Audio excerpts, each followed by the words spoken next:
Bonjour Marc. Oui, bonjour, bonjour mesdames. Bonjour Marc. Justement, on va faire un plan à trois, Marc. Hein. Non mais non, c'est 2 hommes et une femme que vous voulez. Oh là là. Ben oui. Oh. Bon, ben moi je m'habille en homme, hein, c'est pas grave. Hein, je peux porter un pénis. Ce qui contredit notre auditeur précédent qui disait que tous les hommes voulaient faire l'amour avec 2 femmes. Eh bien non, il n'y a jamais de généralité. Non, ça serait... Non, tout à fait. Mais bon, c'est un fantasme que je n'ai pas encore mis en exécution, en pratique. En fait, c'est un fantasme que j'ai moi, mais que mon épouse a du mal à accepter. Je devrais dire... Donc vous lui en avez parlé? Oui, je lui en ai parlé, pas sous forme de fantasme, en lisant pourquoi on n'essaierait pas un plan à 3. Une supposition, une vague proposition. Voilà, une vague proposition. Alors, je parle pas de... Vous avez raison d'ailleurs, hein, vous avez raison Marc, hein, je plaisante, mais c'est comme ça qu'il faut présenter les choses à quelqu'un. Il ne faut pas dire mon fantasme c'est de... Oui, mais par contre, pas sous forme de club échangiste. Non, ça c'était... On est à 3, mais on n'est pas à plus. Surtout pas. Et malheureusement ou heureusement, la vie m'a fait un petit peu changer d'avis pour l'instant. C'est que il y a quelques mois de cela, j'ai failli me faire chaparder mon épouse, quoi. On va dire ça, sous des termes polis. Et je crois que ça m'a donné un coup. Vous voulez dire qu'il y a un homme qui a essayé de la séduire ou elle se laissait... Tout à fait. C'est ça. Tout à fait. Oui, pardon, je vous ai coupé. Qui a essayé, qui l'a séduite, mais qui l'a séduite sans aller plus loin. Je veux dire, par là, en découvrant le poteau rose, j'ai pu mettre fin à leur histoire, qui n'avait pas abouti à... C'est ça, ils échangeaient sur... Voilà. Oui, d'accord. Ça sera... je me serais pas aperçu de la chose, ça serait sûrement allé plus loin et peut-être qu'on aurait divorcé, etc. Bon, de ce fait-là, ça m'a fait changer ma manière de voir les choses, ma manière de me comporter, parce que la routine de la vie nous a fait avoir une vie un petit peu maniacale et un petit peu peut-être beaucoup traditionnelle. Et je l'ai sûrement un petit peu trop délaissé, donc il était facile de trouver une épaule et une oreille qui l'écoutait un peu plus facilement, et voilà quoi. Et de ce fait-là, j'ai changé, et de ce fait-là, on est redevenu un couple, je vous assure, fusionnel. Donc il y a eu ce deuxième homme, d'une certaine manière, dans une forme de réalité moins fantasmatique et moins drôle, mais ce oui. tiers qui a failli vous prendre votre femme, il a été là, et ça a relancé votre désir.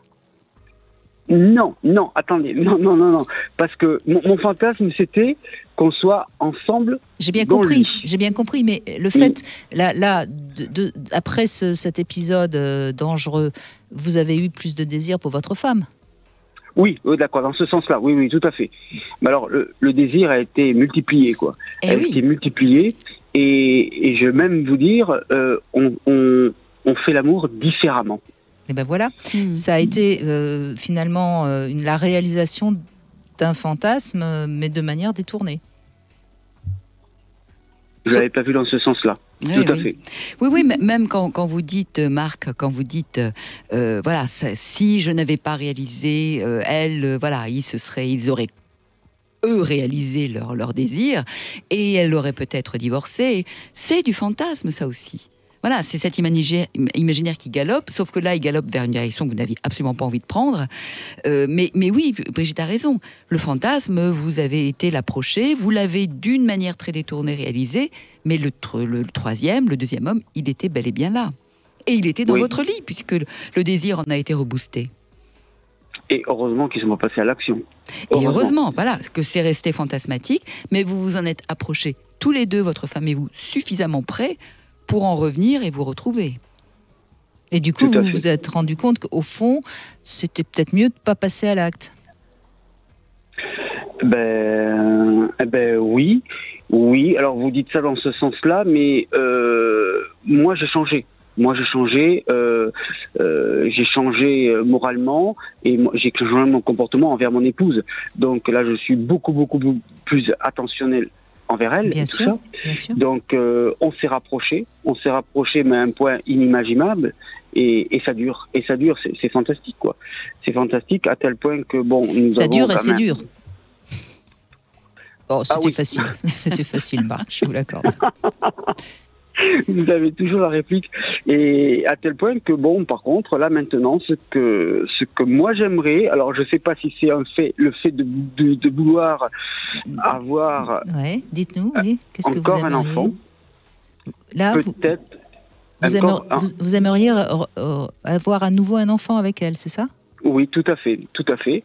Et alors, je lui ai bien dit, mais attention, c'est pas pour te garder ou être sûr de te garder, c'est simplement le plaisir d'avoir encore et une dernière fois un enfant. Vu notre âge, on s'approche des 48 ans. Voilà. Et alors, bon, c'est si elle a 48 ans, c'est pas gagné, hein, mais pourquoi pas? Oui, non, elle n'est pas ménopausée, mais au début c'était non, mais ça avance dans le bon sens, puisque après maintenant, à l'heure d'aujourd'hui, on attend que la nature fasse son chemin. Voilà. Est-ce que c'est pas aussi un fantasme, ça, de l'enfant aussi est fantasmé avant qu'il existe? On l'imagine toujours, cet enfant, tant qu'il n'a pas justement de réalité. Est-ce que c'est pas le fantasme d'une concrétisation de ce renouveau entre vous, de cette retrouvaille, de ces retrouvailles? Une nouvelle naissance, en quelque sorte. Une nouvelle naissance, exactement. Oui. Hein, sur un plan symbolique. Cet enfant, ça serait la nouvelle vie que vous avez découvert tous les deux. Vous voyez, c'est sur un plan très symbolique, on peut vraiment considérer. Vous n'avez pas tort. Vous n'avez pas tort, parce que cet enfant serait élevé. On a déjà, mais cet enfant serait par la force des choses élevé comme un enfant unique. Bien sûr, parce que les autres sont grands. Mais voyez, Marc, ce qui me paraît important dans votre témoignage, et ce que vous pouvez comprendre, parce que c'est pas sûr qu'il arrive, l'enfant, ça veut dire que vous avez envie, votre femme et vous, de créer à nouveau quelque chose. Et Ugren parlait lundi, puisqu'on a fait une émission sur la PMA, on parlait de procréation et de création. Alors là, vous êtes dans le désir de procréer un enfant, mais peut-être que vous n'allez pas y arriver compte tenu de l'âge de votre femme. Je vous le souhaite, hein, bien sûr. Donc, si vous n'y arrivez pas, créez quelque chose tous les deux. Oui. Vous voyez ce que je veux dire ? Parce que c'est vrai que l'enfant, c'est la création, la réalisation d'un amour, c'est quelque chose comme ça, symboliquement, qui est de l'ordre de la création. Mais c'est pas toujours forcément par l'enfant qu'il faut passer. Je pense qu'il faudrait essayer de voir avec votre femme sous cet angle-là, peut-être. C'est l'incarnation de l'engagement aussi. Parce qu'un enfant, voilà, qu'on fait ensemble, forcément nous engage pour quelque temps ensemble. Mais je crois que c'est ça, vous réitérez un engagement, vous rechoisissez, vous reprojetez vers l'avenir. L'enfant, on est évidemment la représentation extrême, je dirais synthétique presque. Pas l'enfant, hein, la représentation.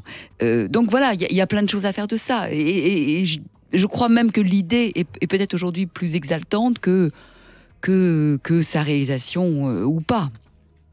En tout cas, merci Marc. C'est un très joli témoignage parce qu'on voit comment finalement les choses se dessinent entre nos désirs, la réalité et puis les événements qu'on rencontre. Tout à fait. Merci Marc. Et belle lune de miel à vous. Merci, au revoir mesdames.